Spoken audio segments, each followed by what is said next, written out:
So finally, I got my first request on YouTube, and it is to talk about academic excellence. When I first saw this, I'm like, okay, what do I have to talk about? Because, right from, the early phase of my life, I wasn't known to be a bright student or to be impeccable, right?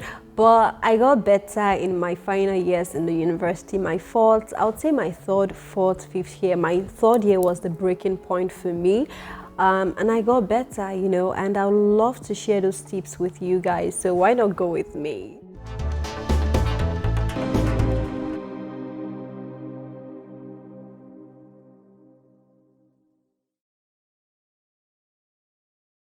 Hey guys, welcome to my YouTube channel. My name is Victoria Adejo. If you're new here, you just need to join the tribe by subscribing to my YouTube channel, and also you can follow me on Instagram. Yes.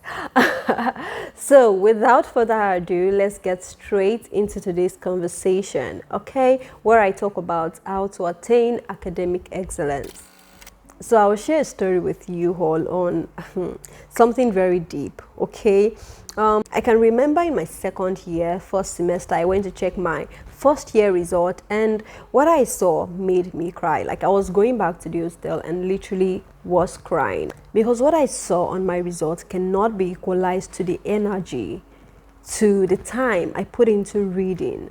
And I was so devastated. Like, okay, I had missing scripts too, and I'm like, what exactly is wrong with me? Why am I a failure? Why? Like, literally, I was battling with myself. What exactly is wrong with me? Well, to tell you something, nothing changed in my second year until my third year when I did some things different, and that is what I am here to share with you guys. My first tip is going to be, do not follow the pattern. The fact that everyone goes to classes to read, the fact that everyone is doing TDB, the fact that everyone is doing this particular thing doesn't mean that this is what will work for you. So far, it's not like a rule in the school.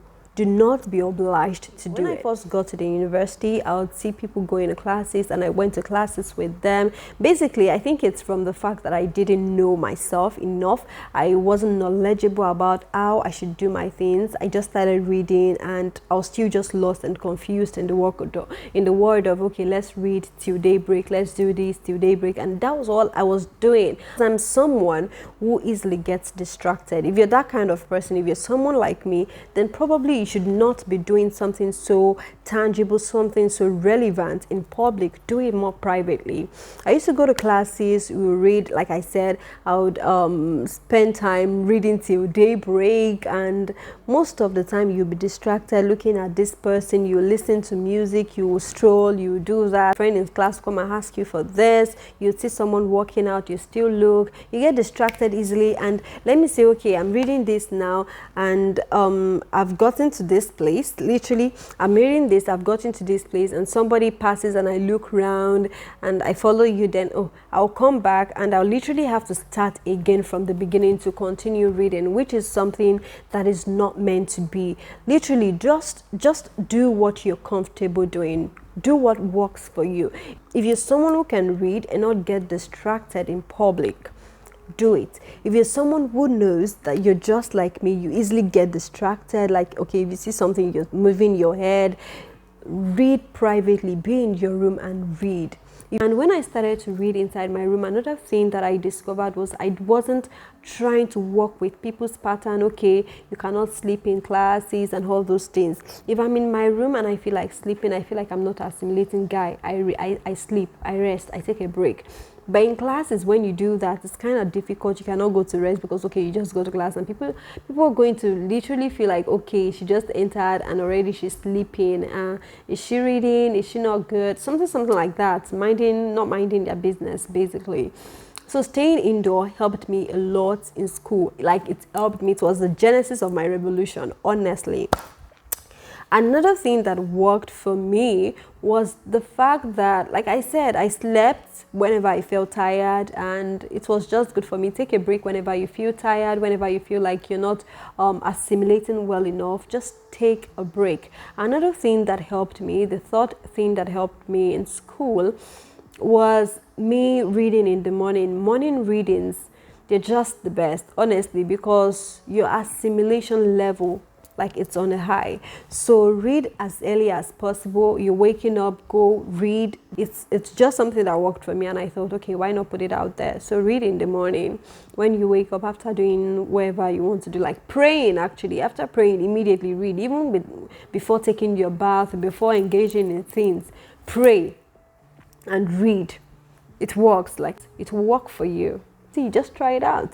Another thing that worked for me was the fact that I would buttress my knowledge. Literally, after getting my handouts and listening to lecturers, I would go on YouTube, listen to other speakers or listen to other people who had spoken about that particular topic, and I'll check Google. So bringing everything together and writing that in exam just got me a better mark, because, oh, this is not something the lecturer put out and you're putting it there, and it just got me a better mark.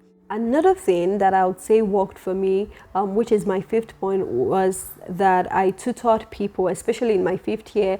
I had my friends saying, oh, Tony, we'll go sit tonight, Abby, go teach us this thing. Go. So it helped me a lot. It helped me because when I teach them, it sticks better for me. Like, when I say something, I'm understanding better, because me explaining to them, I want them to understand. So it took me the extra mile to, okay, watch this video, listen, to teach them, so it got me, to assimilate better and to understand better.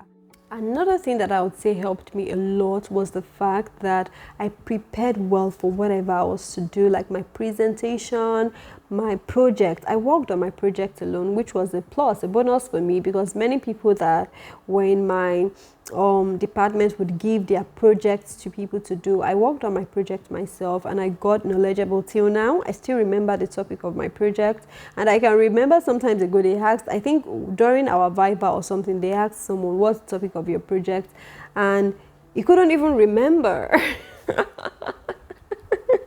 Funny. Okay, so I'm saying that you need to be familiar with whatever you're doing. Read. Then I would, like, literally, when I'm going to fetch water in school, I'll be reciting, reading and everything, like for my presentation, reciting what I had written down. And my friend would be like, it's okay, like, don't mock me. So that was the case for me. Generally, I would say just do your best to get the best in school. Do your best, put in your efforts, put in your time, do all you have to do to get the best. And you know what they say, that first and second year are the leading years of your university days. Actually, that's the truth, because in my first year I had second class upper, but in my second year it dropped down to second class lower. And I must say, to get back to second class upper, I hustled, like I read. I was so determined. So another thing that I would say to that is that you need to be determined on what you want to graduate with. You need to be determined to have this grade, to have this grade, to have this grade, and not just being determined. You must work towards it. Work towards it. Put in the time, put in the energy, put in all it takes to literally get that. And be of good behaviors. Don't go about cheating, and that can lead to expulsion and everything. So that's it for today, guys. I hope you enjoyed. I just got back from church. Yeah, that's why I'm all settled like this. I just got back from church, and it was a lovely time in God's presence. I hope you went to church last week, because you're going to be seeing this next week. So that's it. Bye bye, guys. If you've not subscribed, please do subscribe and share my videos with your friends. Love you.